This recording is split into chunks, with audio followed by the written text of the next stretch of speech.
Matt Stevens, and this is Copy Talk.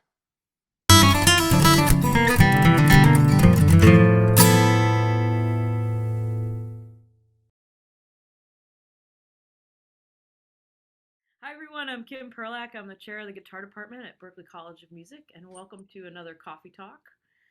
As usual, we are joined by our assistant chair, Cheryl Bailey. Hey Cheryl, good Hey morning. everybody, I'm actually drinking water since I had a huge espresso early, so Yeah, I got, we I were got, here. We were here early, Cheryl and I, working on some stuff, and there was a lot of coffee involved in that. So that's yeah. good. Good that you've switched over. Um, and as usual, Ian Steed, our senior coordinator for the department, is here. Hey, good morning, Ian. Hey, good morning, all. Right. Morning. Coffee here. And our special guest this morning is our newest faculty member in the guitar department, Matt Stevens. Hey, Matt. Hey, happy to be here. Thanks, guys. Great. Matt, what are you drinking? I'm just drinking some coffee, some black coffee, and I got in a Zabar's cup. For Avon anyone, Cup, yes. and I got some water as well. So I'm sort of double fisting here, and yeah, that's it. I can't remember what it is. Just something from the local Shaws, some Vermont something or other. It's just fine. It's treating me right. Yeah, that was my question. Like, so do you have a coffee routine or do you have Question. specific needs? I I'm I kind of I like it all. I like depends what I'm in the mood for. Highbrow, lowbrow, everything in between. Sometimes I'll brave the line at Tate, and other times I'll just go right to Dunkin' Donuts. So it just depends on what I'm in the mood for. But at home, um, just like a French press kind of situation happening here. Matt, does your flexibility in this area come from being on the road or were you Oh, always flexible? good question. Um, I think I've always been flexible because I grew up in Toronto drinking Tim Hortons, so Yeah. you could only kind of go up from there. And but of course there's a soft spot, in my heart for Tim Hortons and Tim Hortons, sorts of establishments, kind of like Dunkin' Donuts. So, yeah, I think it's probably stems from that. And then of course, yes, being on the road, gas station coffee, anything, it's fine. Yeah. And being Canadian, maybe. Yeah, You find that exactly. to be true? This, like, you'll roll with it? Gosh, I wish I would roll with it a little more. Given that I'm Canadian, it would be. Yeah.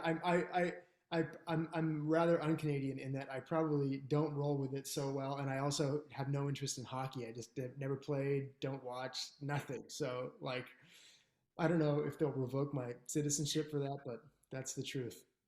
Well, yeah, I don't know. I don't know what the rules are. I found out this summer, I realized, I guess I remembered that I Mhm. am a quarter Canadian. Get out of here. I'm a part Canadian. Yeah. Oh wow. So, I'm so who's partially Canadian. partially Canadian, secretly Canadian? Yeah. Yeah. So who's the Canadian person in your family? My grandmother, Okay. my mom's mother is You know Canadian. where she's from? She lived around different places, but she's from French Canada. She's Oh, from amazing. Quebec. That's so Yeah. cool. And That's originally, and then her family moved, and then she ended up moving here when yeah. she was young. So, That's but that's yeah, really cool. Nice. maybe it helps us. I don't know. Maybe it helps the guitar department. You never know. You never know. No, Yeah, yeah, that's right. that's There's right. a, there's a lot of great where I'm from. There's a lot of great guitar players from Toronto, especially. So it was like it was cool. It was a cool place to grow up. Musically for that reason. There was like I got to go see Ed Bickert, every month and stuff like that, and uh, yeah, it was really cool. Yeah.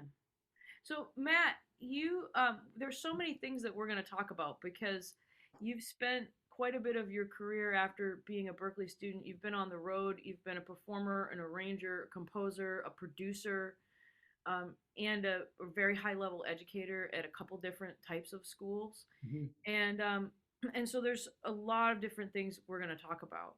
Great. But I think one of the things that's great for people to think about is first days because so many of our students are thinking about getting here. And there's a lot of faculty now that are new that are coming in, and you've had multiple first days at Berkeley. You were a student here, Yeah. and most recently a teacher, and even before that, probably a guest or something. So can you think about your first days and maybe share some impressions, like even if you want to talk about being a student and then being a teacher, what are some of the things that stood out to you? Absolutely, yeah. Well, as a student, I remember feeling um,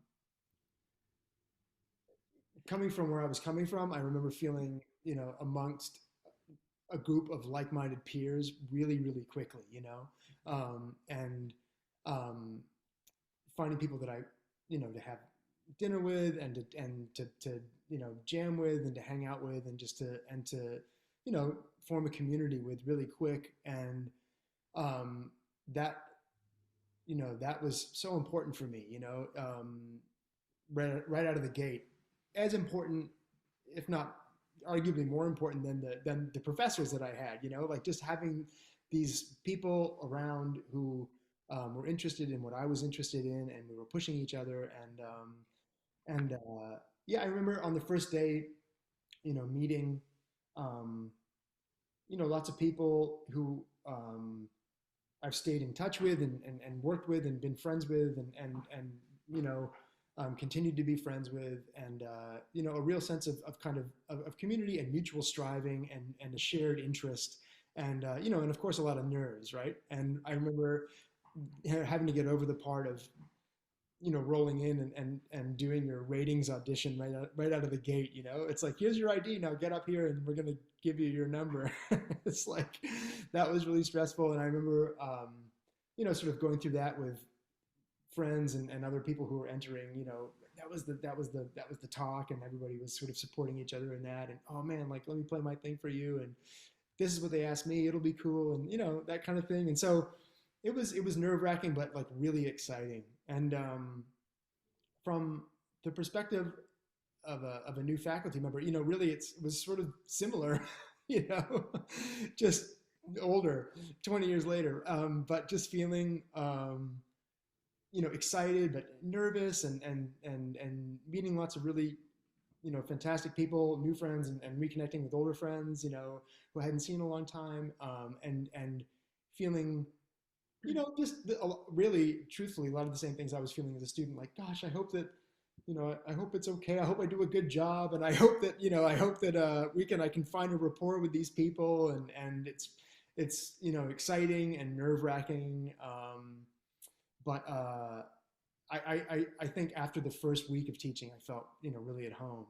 I think in that first week, it feels so good to just kind of make a connection with especially the one-on-one private lessons that I'm doing, just to make a connection with those people individually, and get a sense of where they're at and what they're interested in and what their goals are, and how I can help them, and try to just create a rapport and a dynamic that can kind of set the tone for how we can move through the semester.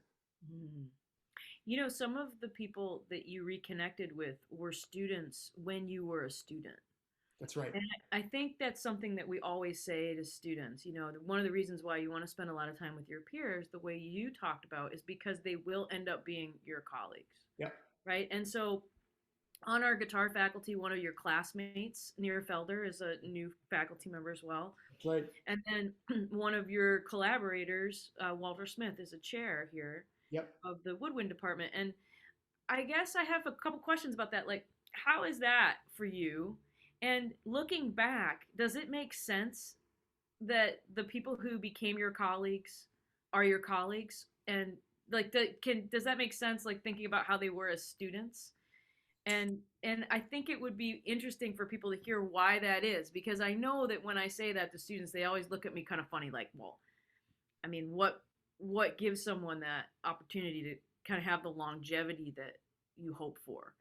And so when you think about Near and Walter and some other folks that are here, Hmm. that I'm not thinking of, that you went to school with, what was it about you guys that you think helped you? Interesting. I think that well, yeah, near it's funny you mentioned near, because speaking of those ratings auditions, I think we met on the first day and went in back to back or something like that. I think that's where we met. And with Walter, I met I saw Walter playing commencement concert or and I was just like, wow, totally knocked me out. He's a couple of years older than I am, and so, we he was sort of, arm's length from me during our time at school because he was, he was and still is just so much better than I am. So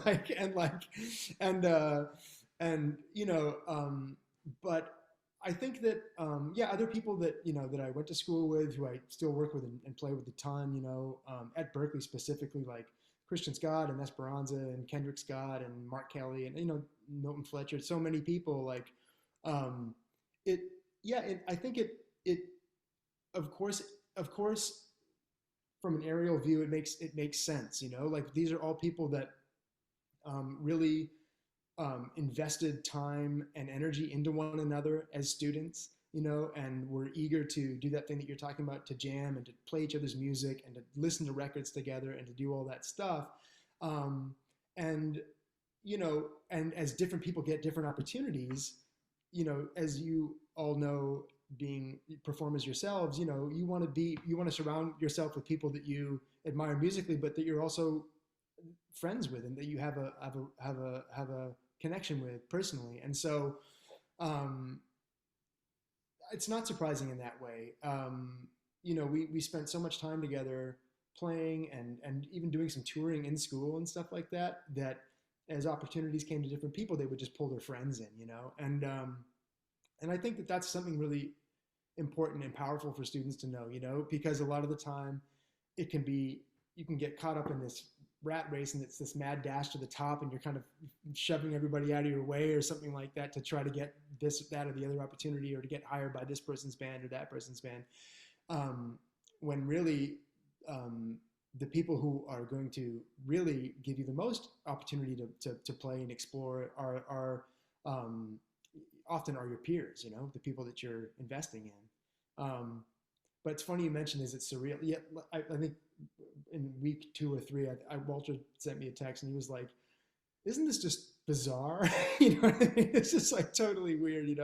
Here we are, because it's like, he's pretty new, and of course I'm brand new. And so I've been to Berkeley a number of times in the last 20 years, but to sort of walk the halls in this way is like, wow, it takes me right back to that. It's sort of, I have to remind myself that I'm not 19 anymore. You know, so on that line, some of your colleagues now were your faculty members when you were a student. That's And right. what has that been like so far? That's been totally wild. Yeah, and and and wonderfully bizarre. Like to sort of just walk into the office and see Rick Peckham, who was, a real mentor to me and really, was a huge supporter of mine and like just someone that I admire so much.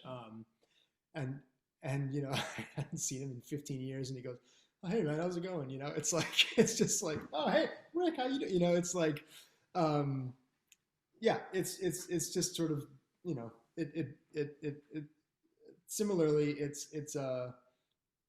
makes perfect sense because it's such a small community of people, really, that you'd be constantly crossing paths and interweaving with one another. Um, and yeah, and then, at the same time, totally wild and neat. Same with Bruce Bartlett and, again, Tronzo and all kinds of folks. It's just wild to see them, and sitting with Dave Fusinski. I remember I was in a lab with him, and it was his first semester teaching, and and he was reminding me of that when we were sitting and doing the entrance auditions together. It's just like totally crazy. So but it's really reassuring. It's great to know for me. I feel really supported, and I have this great group of colleagues that are resources for me and people that I can kind of ask questions and lean on, and so it's lovely in that way too. Were there things that Are there things now, I guess I'm trying to ask, now that you're back in this environment and you're with these faculty who are your colleagues, are things coming back to you that they said that now make sense in a different way now that you are teaching? Oh my God, yeah. Especially the way that Rick and Tronzo would just talk so much about fundamentals and just really understanding, the guitar and how fundamental elements of music um, work mechanically on the guitar and how to and that didn't feel so rooted in genre or a particular aesthetic, but more like, here are these tools and do with them what you will, and kind of feeling um, I think that you know with guitar, it's like it's just so much of a choose your own adventure kind of thing, right? Like, unless you come from a background like yours where there's a heavy and long pedagogy of classical guitar playing, but if you don't come from that background, it's like it's sort of the beautiful thing and the curse of guitar playing, right? It's like there's this immediacy to it which is incredible, and you can just get to something so quickly, but there's all this sort of patchwork that you need to do, or that I needed to do after the fact, to make sense of things. And I remember that being sort of stress to me, and not really knowing where to start with that, and then fast forward 15 years, and it's I'm just stealing their stuff, right? It's like so much about it's so much of what I want to impart to the students that I have, because it's served me so well. Cheryl, I'm going to throw it to you for a minute. What's on your mind so far? Wow. Well, I did have that experience too because I was a student here and then I came back to teach, and I remember that first day coming up the escalator at the Amtrak station, kind of just tripping out. But I was thinking about, I had a conversation with a student the other day about, it relates to this, and that, what they were asking me about my experience in being in the Thelonious Monk competition and all of this, and blah blah blah, and what did you think about it? And my thought about was like, I was just trying to do my thing the best that I could do, and it would, and in that way it was not different from anything else that I do. Like, you're always just going into, but maybe from the outside. So I saw from this young person's point of view, they were seeing it from this outside perspective of, I don't know, kind of like everything glittery or something, or some magical thing, but you're really just thinking about fundamentals, like, here's my sound, here's the tune, I got to count it off, I got to do these things.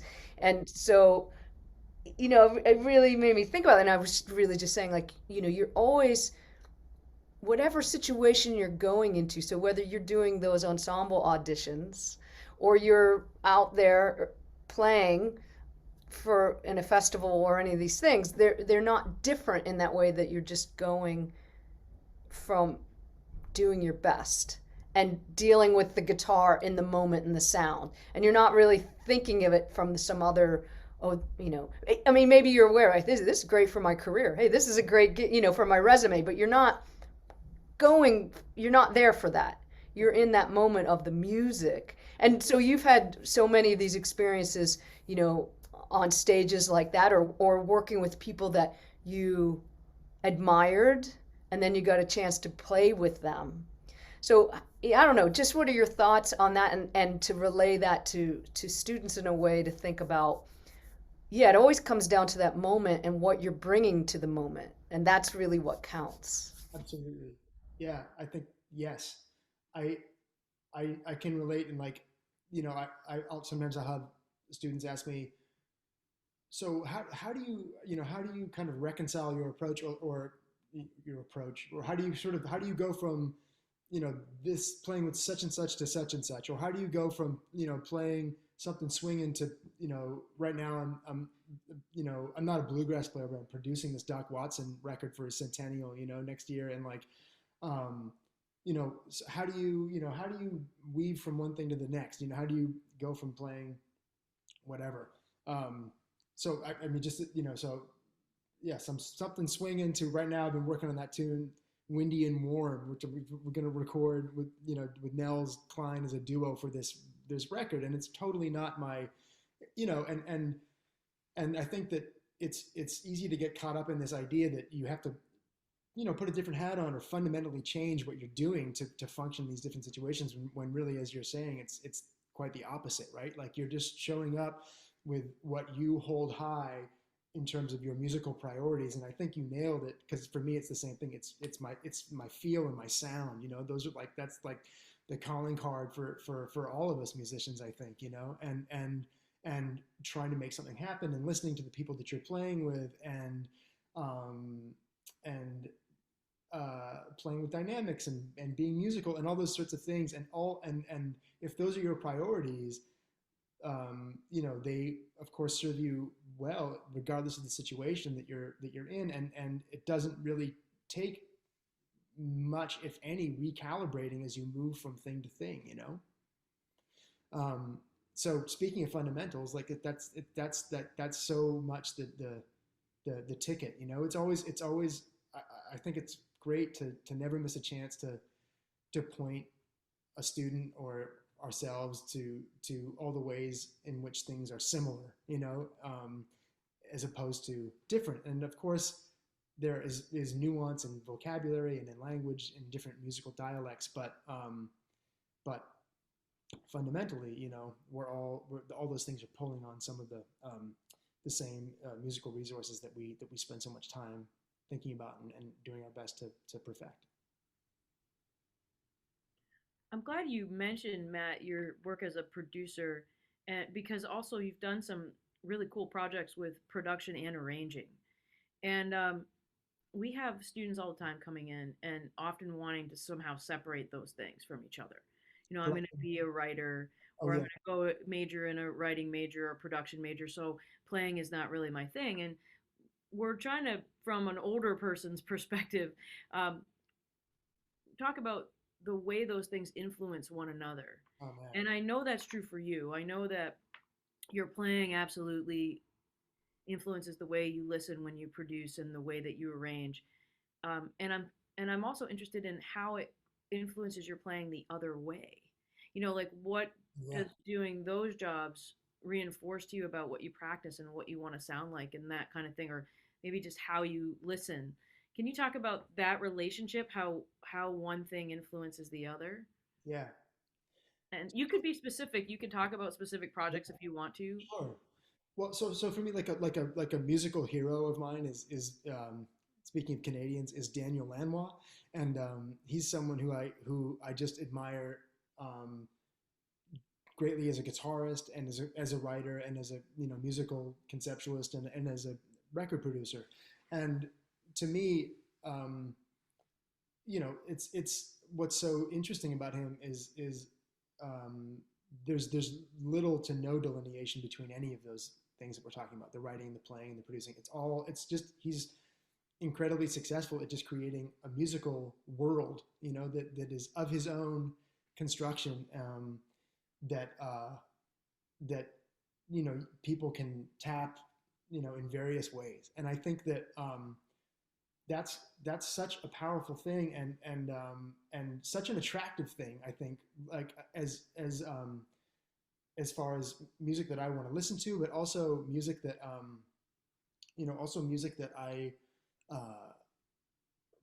want to sort of create. And what I sort of have come to realize that, like, over time for myself, is that it's really attractive in terms of how, if people want to collaborate with you, if you're kind of coming to it, and if you're sort of putting out into the world like this whole conception of how you think of music, and your playing is reflected in the way that you produce a record and the way that you write songs and all that kind of stuff. If all those things are reflected in one another, you're really painting a very clear picture as to where you're coming from. And those are often the artists that I want to work with and that I aspire to be, beyond just being yeah, drawing lines in the sand. And as far as how those things relate to one another, I would love to answer that question. I also forgot. I just want to plug my computer in here. Give me 1 second. I just got my. Sorry. That's great. Ian, as he's holding that thought, I'm wondering what's on your mind because I saw your eyes light up when he was talking about the record, the new record he's producing, and um, I think it's really interesting to think that a record like that could be produced and involve people from multi-stylistic backgrounds. And as a person who loves that style of music, what's your perspective on that? Yeah, I mean, Doc, he's my man. Doc Watson, which, Matt, I don't know if you're able to tell us a little bit more about that, but I am psyched to hear more about that. I guess to answer your question, Kim, is like, I mean, like I love Doc Watson, and I've, you know, picked apart his breaks and the way he approaches like tunes. But I also feel like it's not in a way um, entirely, should I say, like musically honest to play exactly like Doc. Like I'm not from a holler in, Eastern North Carolina in like the turn of the 20th century. Like I ain't gonna play those notes the same way he's doing it. And so I have to bring a different background to what I'm doing, both from like my own family sort of musical background, which is like an Irish traditional music, but also like a lot of the jazz education that I did. It's just like to approach this stuff from like an honest perspective and to like, I guess, break it down like a lot into the fundamentals and see like from a practical perspective, like what's going on, what are the things that I like about it, what do I want to keep, and what are the things that I need to bring to it to be sort of musically honest. Mhm. um, but yeah, I also just want to hear more about this record you're making about Doc. To tie it together, that's a very producer way of listening, isn't it? Yeah. Because you're serving the project as it is, and also trying to serve the authenticities of the components and the spirit of it. And so, in some ways, maybe Matt, you could approach answering the original question Yeah. this way. Yeah. So I mean, I think that, well, speaking about just playing and producing, influencing one another, I think that, you know, um, I think the more you're able to sort of step outside of yourself, what when you're playing, it sounds a bit strange, and of course we want to be sort of grounded and concentrated in what we're doing when we're doing it. But the more you can kind of hold these two things to be, at the same time and play, and also kind of imagine yourself on the other side, and try to listen to yourself as though you are someone that you're playing with, or an audience member. It's powerful, and it can really, for me, it can really influence the choices you make in terms of like how much do you exaggerate your dynamics, like how much space are you leaving, how much are you listening to the people that you're playing with, and I think it really just to tie into what Ian's saying, it really is just in the spirit of like putting the overall sound of the music and ahead of what it is that you're doing as an individual. Of course, it's like nothing radical about that idea, right? But it's something that is like hard to remember sometimes when you're in the heat of the moment playing, and it can sort of slow things down in a matrixy kind of way, where you just uh, you can kind of see things unfolding and react to.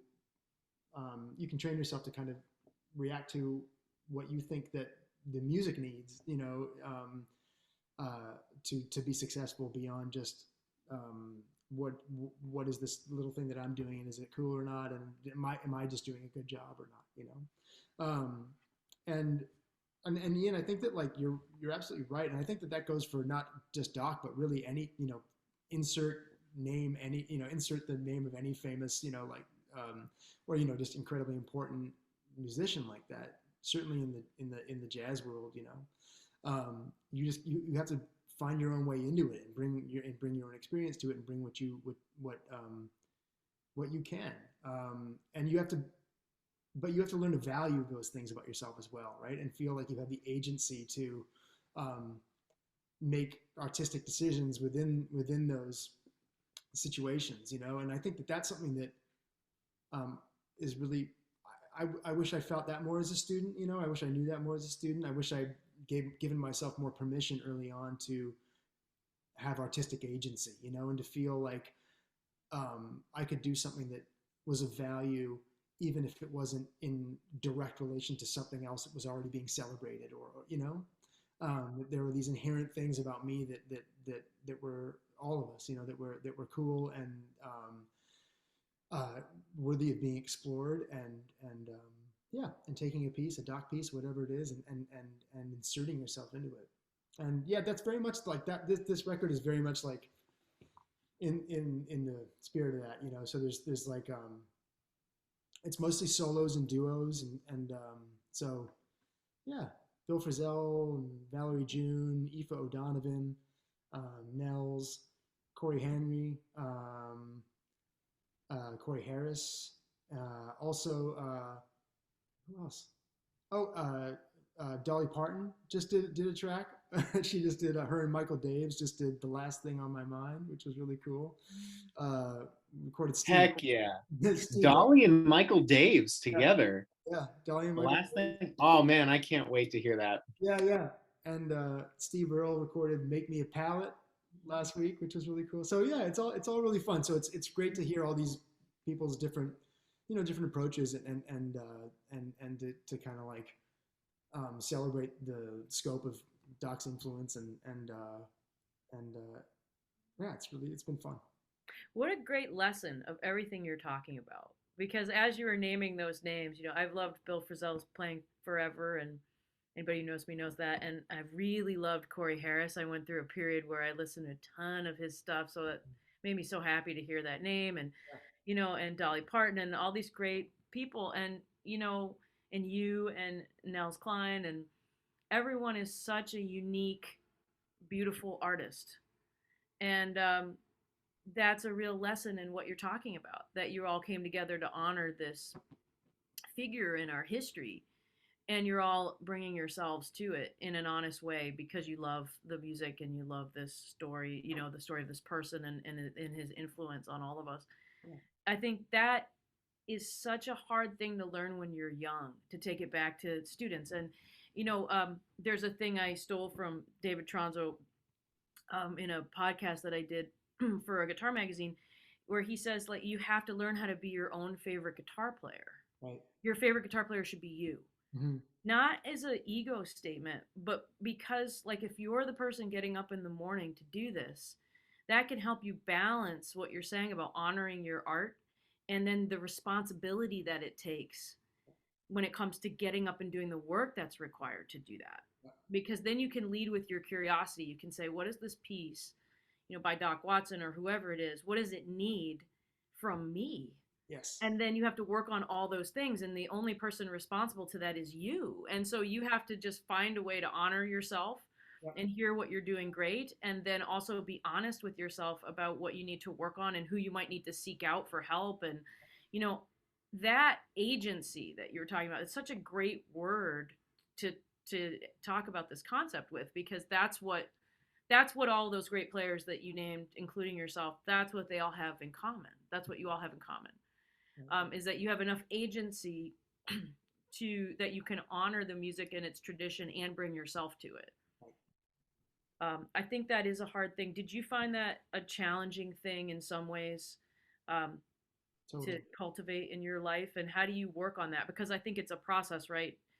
There's you could fall into insecurity, you could fall into complacency. Like, how do you keep yourself honest? Yeah. Gosh, it is hard. It's really hard, right? I think anybody being honest would agree with that. In terms of like, how do you keep yourself honest? I think that, like, for me, it's much the same as finding my way into practicing or finding my way into writing, and that encompasses having lots of ways, lots of different kind of points of entry into that thing. So if one thing, if one thing isn't working, if I can't go in the front door today, maybe I'm going to go in the side door. I'll try that. And then if I can't go in the side door, maybe I'll go in the window. But just having different ways to get into the headspace that you need to do to practice guitar or to work on a song, or in terms of just what we're talking about, like in agency and I really we're talking about confidence, right? Like in a way, and I think that, like, first of all, accepting that you're just not going to feel confident every day. That's something that I just think is really real. You're going to have days where you feel really capable and like you got something to say, and other times, the days are going to be there that you just feel like you can't do anything, and I think knowing, as you get older, or at least as I've gotten, well, my experience has been that, those you know that those days will pass, and those other ones that you prefer to have, kind of come back. Um, but I think that what you're talking about with curiosity and like cultivating a love of the process, and like the striving part of it, can just be incredibly powerful to creating confidence. Because when I feel the least confident is when I know that I'm not doing my due diligence, right? So generally speaking, like if I'm doing the work that I know I need to do, in terms of just upkeep, learning stuff, doing the things I said I was going to do, putting the time in on the instrument and putting the time in writing, all that stuff. Um, the outcome is almost doesn't matter. Just the fact that I'm doing it and it's a daily practice gives me that confidence and that agency that I, sort of need, and that we all need to some extent to put our best foot forward and make the best music that we can, So I think just engaging in the process and the curiosity and doing it every day is just is for me the most powerful thing, and maybe one of the only things that we can do. Cheryl, I know that all kinds of nuts and bolts things about practicing have been on your mind lately, and they're always on your mind. As our like resident practicer, Cheryl's always practicing here in the office, and the wee hours and the late hours when the sun goes down or it hasn't come up yet. Got to get it in. This is happening in the office. So, do you have some things to add, Cheryl, or some questions for Matt about that? That's the nuts and bolts of that process and how it works for both of you.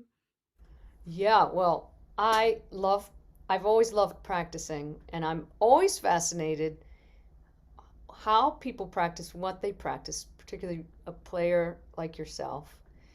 And it's always, over the years, it's become one of my main topics to deal with students, because they they don't know how to practice, and when they figure out that they, you know, can learn how to practice, it's a big game changer for them in terms of reaching their goals, or keeping the goalpost will keep going, right? So yeah, I'd love to know, first of all, do you have any principles for how you organize your practice time? And if you have any advice for students and all of us, I'm always asking, what are you practicing? What do you practice? What do you do? Right? So yeah, what are your thoughts about that? Like, how do you organize your time, or do you go free form? I mean, obviously you have a lot of things going on, so I bet you probably have a pretty clear way you're going to break up your day. Yeah, I well, so two things that come to mind are I think it's always great to have something, like some kind of like repertoire piece, for lack of a better word, that you're kind of working on at any moment, and that could be something that somebody else wrote, or that you wrote, that is like ideally for me something that's a solo guitar thing, um, and the reason being, well, what I've gotten out of that, is so much. It provides, I think it provides us with like an opportunity to focus on things that, um, we don't always get as much opportunity to focus on, or think to focus on as much, like pacing and phrasing and dynamics and touch and all that sort of stuff, that when we are also thinking about the notes that we're going to play and navigating harmony and all these kinds of things, um, can sort of, you know, maybe fall by the wayside a little bit, or not have as much attention paid to them. And so, um, I always like to have something that is challenging, and it's often stuff that I write, just something, challenging for solo guitar, where I can try to really communicate, work on getting better at communicating like a whole story arc in a piece all by myself, and all the musical elements that go into doing that, like I just said, like pacing and like phrasing and like timbre and all these kinds of things that contribute, so, that really makes something like that kind of come off or not.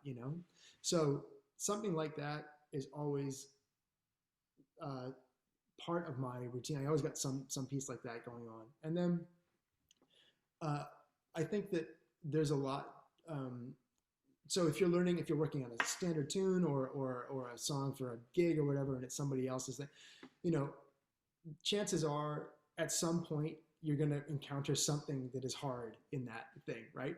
Like whether it's just one chord change or a particular passage or like a particular meter change or something. And so, what I um, like to encourage people to do, just because I've gotten so much mileage out of it myself, is like when those things come up, noticing them and isolating them and getting really, really granular with addressing that particular thing, right? So, like, for instance, it's, if we're, say you're playing a tune and there's like uh,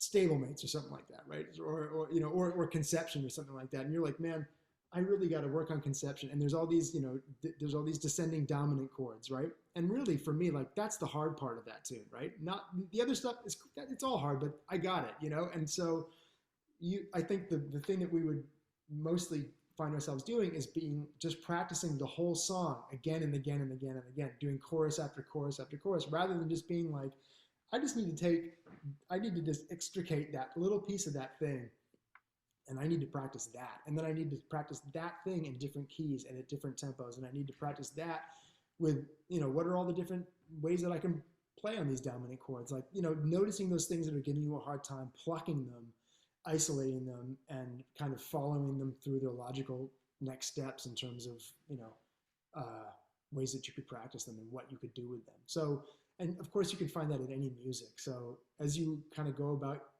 your routine, uh, learning the music you need to learn, there's always an opportunity to kind of pinpoint those things, make a note of them, and go back and get really granular and address them later.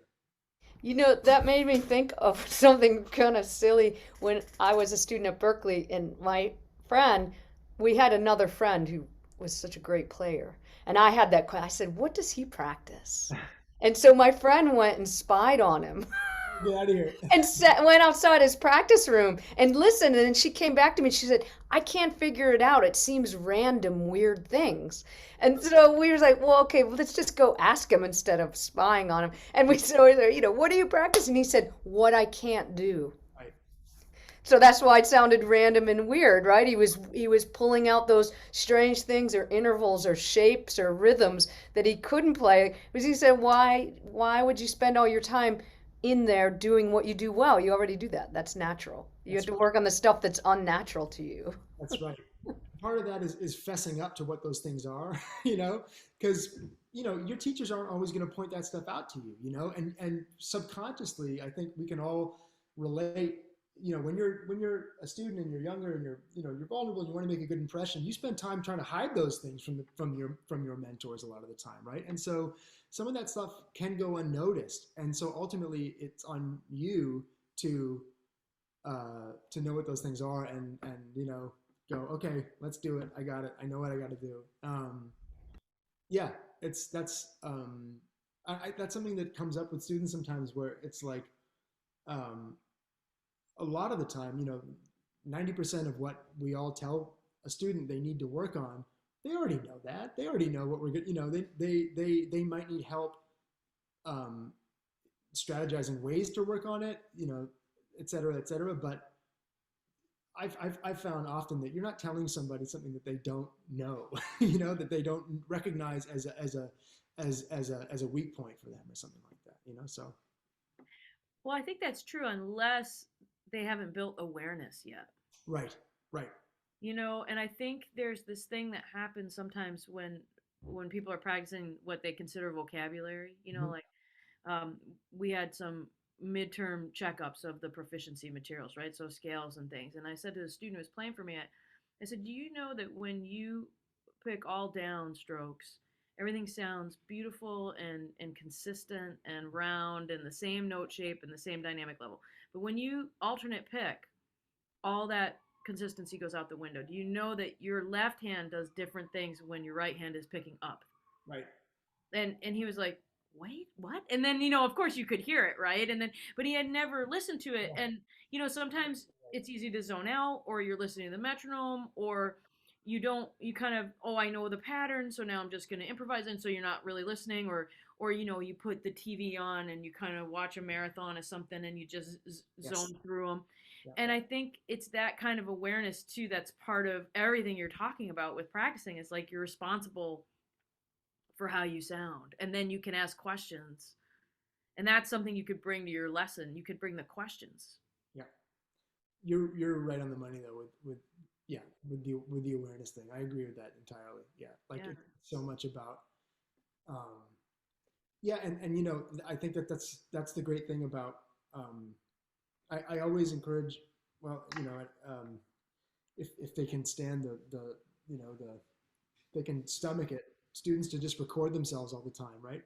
Because it's the most immediate thing, it's like, and I understand wanting to shy away from it. I totally get it because it's hard. It's emotional, and it's like, and you might not be in the mood to hear yourself. Like I get it, but if you can, detach, if you can try to sort of have an objective or subject. I always confuse those things. If you can kind of have a, if you can have a healthy, relationship to listening back with the intention of improving, um, and knowing that how much it'll help. It's an incredibly powerful tool, and I think that's like um, often, yeah, I've had that experience a number of times where I was, well, you'll be working on something and I'll go, okay, let's just record you doing this. And then you tell me what you're hearing. And then, they go, I'm hearing this, this, and this, and this. And I say, yeah, that's exactly what I was going to say. Yeah, that's right. And then that there's a piece there too about discomfort is something that you can work with. Mm-hmm. And sometimes it's just showing you that something has to be worked on. Right. That idea, Cheryl, that you said of I practice the things that I can't do. You have to be comfortable with the idea that that makes you uncomfortable, and then you're going to go and fix it. I had another student, and I was talking to him about register, like, you're writing, we were writing something. And I said, well, what about the really high register? What do you want to put up there? And he goes, oh, I don't use that. I don't play up there. And I said, well, I just saw you. I heard you play up there 10 minutes ago. 10 minutes ago when we were doing something, you were up there. And what he meant was, I'm not comfortable with how familiar I am up there. Right. I don't really know where I am up there. And that's different. And I thought, well, you're too young to discount a whole part of your instrument because it makes you uncomfortable. Like, a better approach might be, well, I'd like to play these things up here, and then I can't do it right now in a way that makes me feel comfortable. So how would I have to work on that? Yeah. And I think people run sometimes too soon. Oh yeah, totally. Yeah. I agree with that. And this feeds into a question you always ask, so I'm going to turn it back over to you. All right. So there's a question we ask everybody on this podcast at some point, which is, what's something that the students, like a question that they should be asking that they might not think to ask?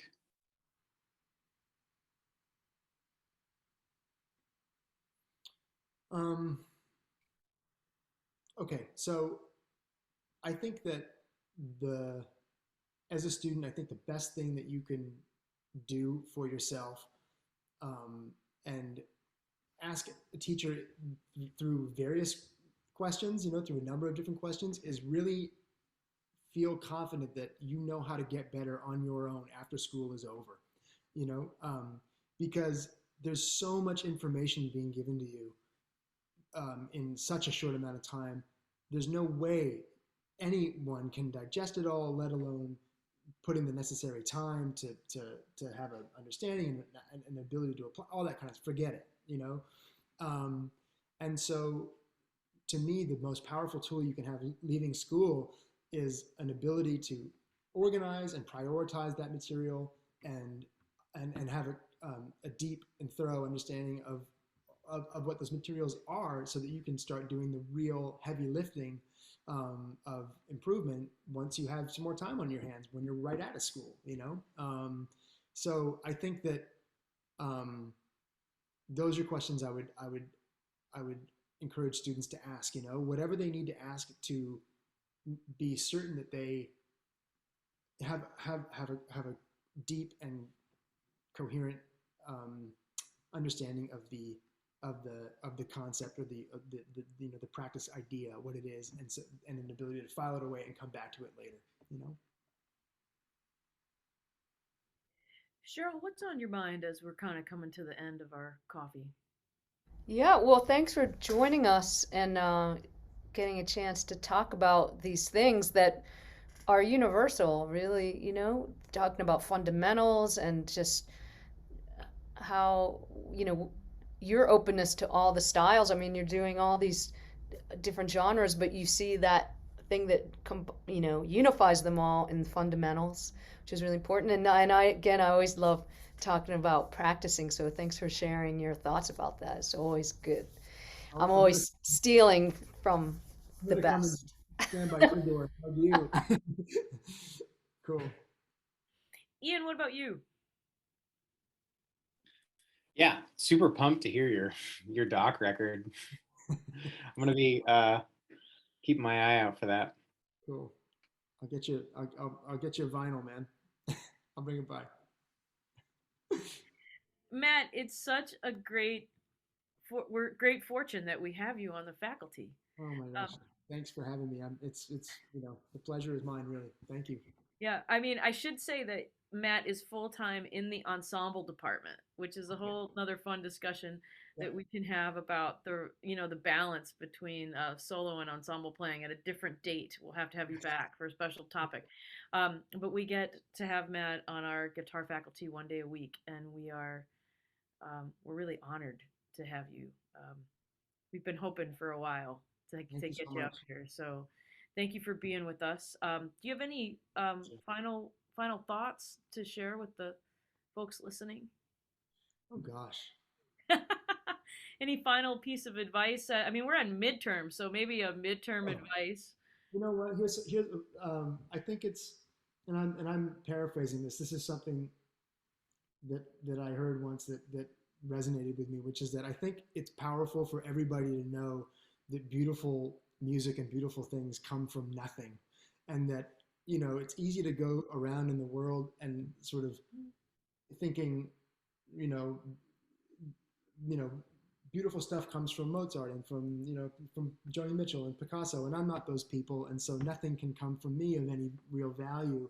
But I think that if people knew that, yeah, that beautiful things can come from steaming piles of nothing, then uh, uh, that's that's a spark and important knowledge as we all go out into the world and create the art that we want to make.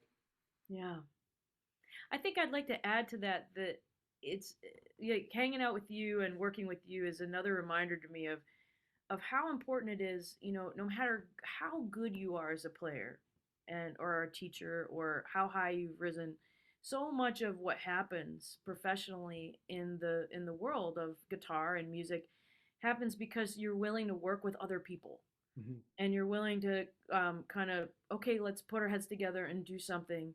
Mm-hmm. And I say that because you and I got to meet. I'd heard about you for years, but we got to meet right before the pandemic at a festival at your former institution, which was Peabody Institute down in Baltimore. And we were tasked with like creating a fun day of workshops and a concert that we split. And it was David Tronzo who I was playing with, and you were playing with your trio. And we had to figure out, how to work together and how to do these workshops with the students. And, it was loose. And so that put a lot on us. Mm-hmm. And it was really fun. I mean, that's what really struck me is that we were able to sort of meet and say, okay, okay, okay, like here's what we're gonna do. And we had a really good day. It was a long day. It was a really long day. It was like literally all day, and there was no room to rest in. So we were just moving from thing to thing like all day long, That's and right. into the night. Yep. And then it still wasn't over That's right. because we were like in that cool hotel hang, afterwards. So it was probably like 16 hours or something, and Like that. Yeah. something like that. I Yeah. think it really was. And I think that people forget that part, Mm-hmm. that you have to be willing to work on things and bring who you are to the table. And so there is confidence and there is expertise, and then there's also the ability of maybe working with people you didn't realize you would have to work with. Yeah. um And I remember that the leader of the festival is like, "Well, you're all nice and you have something in common, so you figure it out. You do Saturday." And we were like, oh, "Okay." Yeah, exactly. That's Right? And I think that's good for people to know. That's certainly one of the reasons you ended up back here yeah, so soon, yeah. you Well, know. yeah, yeah. So, yeah. And probably why you're doing so many cool things. So, if you haven't, I want to say to everyone listening, if you haven't heard Matt Stevens, there are a whole ton of projects, and I think your website, Matt, catalogs everything, so people could just go right there Yeah. and see everything he's producing and writing and recording, and you've heard him maybe before you knew it. So go check it out, and thank you, Matt, Thank you guys. Thank you, Kim. and thank you, Cheryl, and thank you, Ian.